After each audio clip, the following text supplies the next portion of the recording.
What is up, YouTube? Today is the big day. I'm going to fire up this beast and go for a little drive.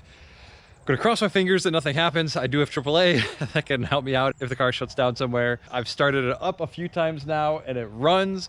So cross my fingers that I'm not gonna get stranded somewhere. I'm really excited to see what kind of power this 347 has. I did call Blueprint and I got the dyno sheet for it. I forget off the top of my head, but I think it was something like 460 horsepower, which my old 289 was maybe 190 horsepower. So it is gonna be a substantial difference.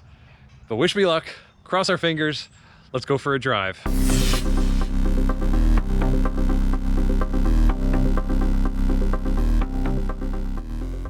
Alrighty, here we are in the car, gonna fire it up. Got the clutch all adjusted.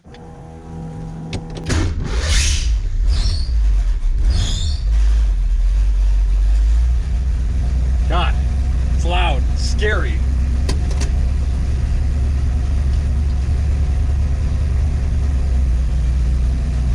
Oh, the clutch feels good now that I adjusted it. It's still a little tougher, but I'm told it has a Ford Performance or Ford Racing clutch. Definitely feels different than my Z-Bar system, but I'm sure I'll get used to it. Ooh. The clutch was just on the floor and it didn't engage. Okay, feels good.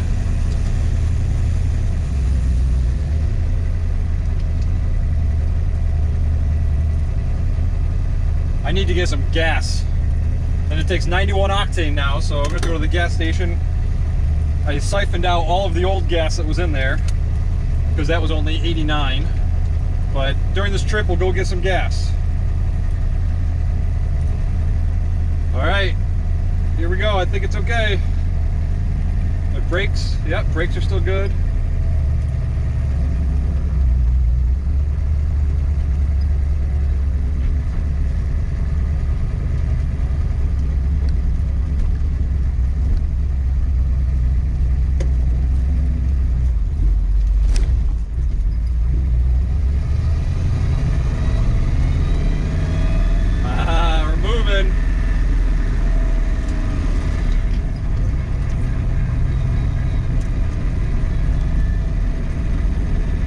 Definitely sounds different.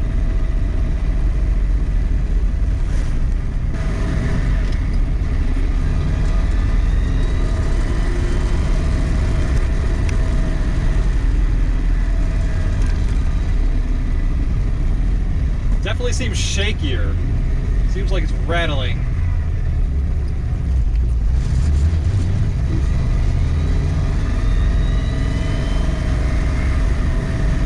It sounds like it has a supercharger or something.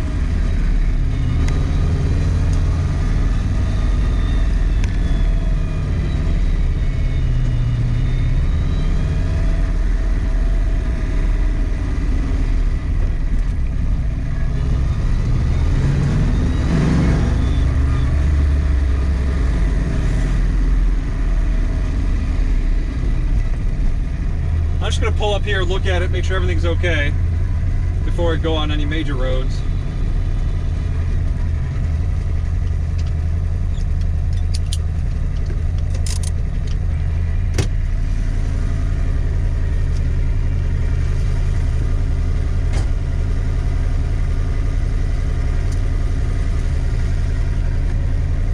Okay, nothing's smoking and it still seems fine.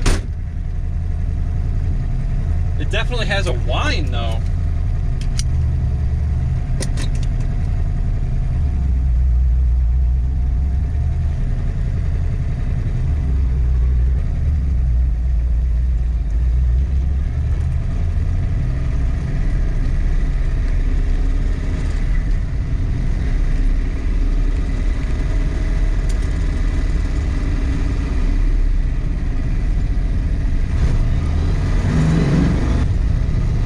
It's not running quite right. Something's up. But it is moving at least.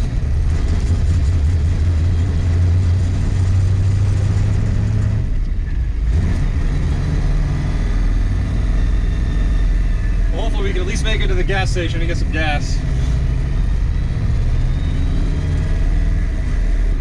Transmission's nice and smooth.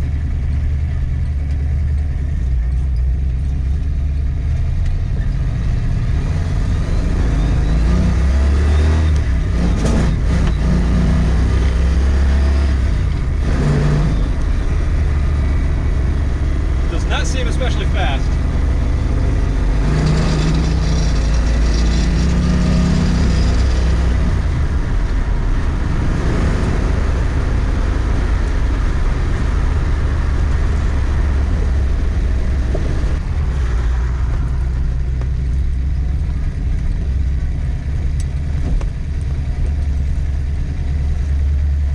Okay, first impressions, a little scary, a little shaky. It is moving though, so that's a good thing. But I think it needs something. Well, I'm not overly impressed, honestly.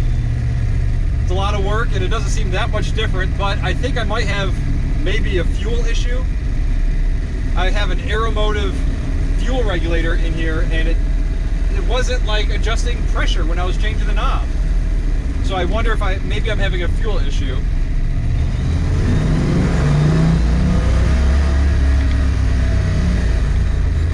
Yeah, that doesn't seem that crazy.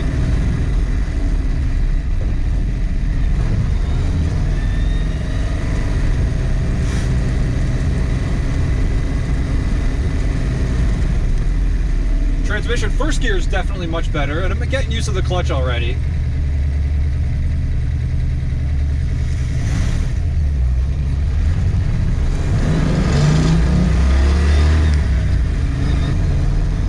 Little hesitation there.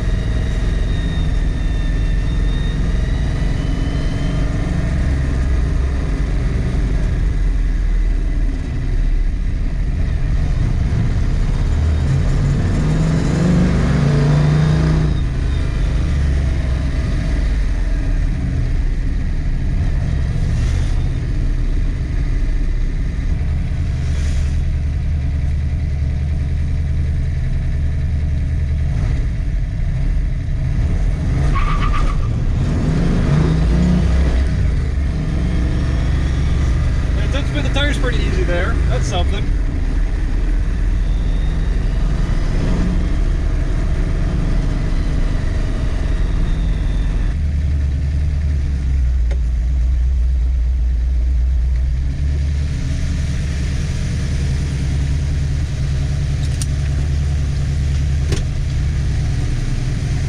All right, we made it. Well, I have terrible, terrible news. So after the first test drive, it just didn't seem right. It was not feeling smooth. It was not feeling good. I took it over to a friend's house. We both looked at it and turns out I needed a starter. So that was one of the things. So I got under there, replaced the starter. It was a bit of a chore. I got one of the new Power Master. It's a 9603 starter. When I started it one time, it just went like vroom and didn't actually like engage the flywheel. So that's how I figured out that I needed a starter. Sometimes it would start, sometimes it wouldn't. Not really sure why. It was an OEM starter that came with the engine. I am using a different bell housing and a backing plate, but I thought it would work. Unfortunately, that starter did not, and I had to get another one. So there's another 200 bucks. Another thing I noticed during the whole test drive is that it stunk. Turns out it was because I reused the header gaskets that came with the setup. Again, never done this before. I thought they looked clean. I thought they looked good. I thought I could reuse them. Turns out I can't. They were leaking like crazy. So I got some new header gaskets, put those in there. Thankfully, the smell is gone now. So that's one thing that's solved. The old header gaskets definitely were not good. Once I got them off, they had cracked. They've gotten even more black. They didn't look good this time around. So I'm glad I put the new header gaskets on. But one downside is that on the passenger side, all the way in the rear, when I was torquing it down, the bolt slipped. So it is stripped in there. I think it's mostly in there. And the header gaskets that I got are a pretty cool like compression style. So it seems like it's still making a seal, but that bolt is stripped in there. It stayed in there. I didn't dare touch it or try to tighten it or back it out. It's still in there. It's not wiggly, but it did slip. So it means I pulled the threads in the aluminum heads. I also think after the test drive, I was having some fuel issues because it seemed like, as you saw in the clip, when I would get on it, it would hesitate and stutter just a little bit. So I thought it was my regulator, which I actually have here right now. I thought it was this regulator. I don't like this design. I noticed that when I screwed these fittings in, if you go too far in, it hits that cone inside, which is supposed to move up and down to adjust your fuel pressure. So when I tightened this thing down originally, because it was just loose and I just kept tightening it, so it went all the way in, but then I couldn't adjust the fuel pressure. The fuel pressure was stuck at 3 psi. Just seems like a weird design. I had to add a ton of pipe thread sealant, and then I used this stuff on top of it to get it to all seal. So it did seal, but I could still turn this by hand right now. It's that loose, but at least it is sealed. But anyways, before I figured that out, I bought a new one of these. So that was another 200 bucks. Got that on Amazon and put that in there. Absolutely no change. And I know I installed it correctly, but I don't know. So now this morning I removed it completely. I took out the fuel regulator. I just have the line going from the gas tank directly to the carburetor. If you watch a previous video where I installed a Holley red fuel pump, that's what I have back in there right now. It has a built-in regulator for 7 psi, which I know is a little high for a carbureted engine, but by the time it gets up here, it's really like 6. I do have a gauge here at my carburetor. So with the starter, with the fuel figured out, with the new header gasket, I thought all my problems were solved and I was ready to drive. Oh, and I also had to tighten my clutch cable down because it was just really floppy. It was just too loose. So I tightened that down, got in the car, started it up. Everything seemed great. It was really running well. It wasn't hesitating when I was pushing the throttle. The smells were gone. It had plenty of fuel. Looked like it was good to go. I pushed the clutch in and all of a sudden, well, I'll play the clip for you right now. What is this horrible noise? I can't tell where it's coming from.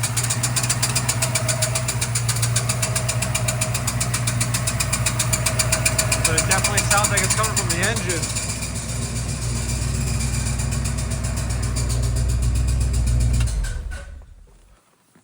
Man, now what? I don't know what the hell that is. So that first clip, I don't know where that sound was coming from in the engine. Doesn't sound good.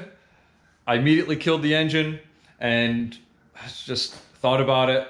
Figured if it's a bad valve or if something's catastrophic broken, I might as well try it again because it's already broken. So I started it up and then it ran great. No sounds. It sounded like a normal, perfect engine.